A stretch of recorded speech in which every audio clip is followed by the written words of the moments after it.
Samuel Beckett, Speech 101, Section B03.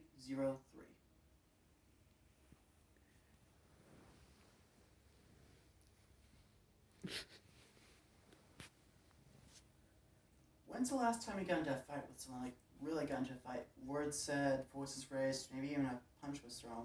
Did you win that fight? In the end, did it really matter? All families fight and disagree, but don't throw away a lifetime of love just because you got into a disagreement. On this poster board here, I have photos of some of my family, like my brother, mom, and grandparents. I will now read you 3 poems by these famous artists. The first is by Pablo Neruda. I do not love you except because I love you. Pablo Neruda was born in Chile in 1904. He was the famous diplomat and even won a Nobel Prize for his work. He died in his home country of Chile in the year 1973. I will now read you I do not love you because I love you. I do not love you except because I love you. I go from loving to not loving you, from waiting to not waiting for you. My heart moves from cold to fire. I love you only because it's you, the one I love. I hate you deeply, and hating you, bend to you, and measure my challenging love for you is that I do not see you, but love you blindingly. Maybe January light will consume my heart with its cruel ray, stealing my key to true claim. In this part of the story, I am the one who dies, the only one, and I will die of love because I love you. Because I love you. Love and fire and blood.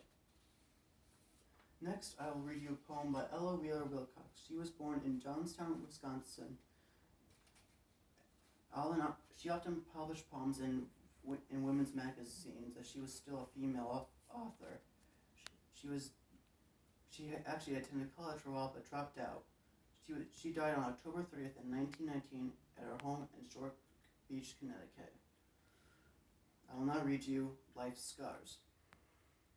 They say the world is often round, yet I often think it's square. So many little hurts we get from corners here and there. But one of the great truths in life I found while journeying to the West, that only folks who really wound you are those who love them best. The man you thoroughly despise can rouse your wrath. 'Tis true. Annoyance in your heart will rise at things mere strangers do. But those are only passing ills. This rule all lives will prove. The rankling wood which ashes and thrills is dealt by hands we love. The choicest garb, the sweetest grace, are oft to strangers shown. The careless mind, the frowning face, are often given to our own. We flatter those we scarcely know. We place the fleeting guest, and deal full many a thoughtless blow to those we love the best. Love does not grow on every tree, nor true hearts yearly bloom. Alas for those who only see this cut across a tomb. But sooner or late the fact grows plain to all through sorrow's nest. The only folks who give us pain are those we love the best. Lastly, I will read you a poem by Maya Angelou. She was born on April 4th, 1928 in St. Louis. She was one of the multiple civil rights activists during the time and wrote many pieces. Her works were so great that she received a shout-out in the musical of Rent during the song La Vie Boheme. She died fairly recently in 2014 on May 28th in Salem, North Carolina.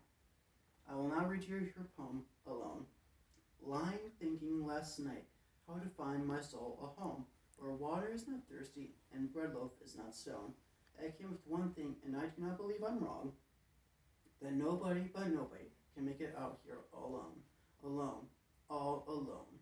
Nobody but nobody can make it out here alone.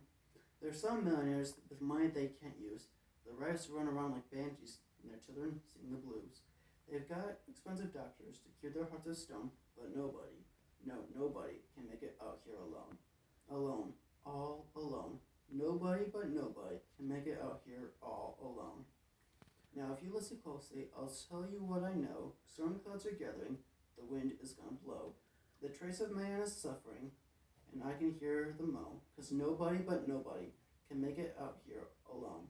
Alone. All alone. Nobody but nobody can make it out here alone.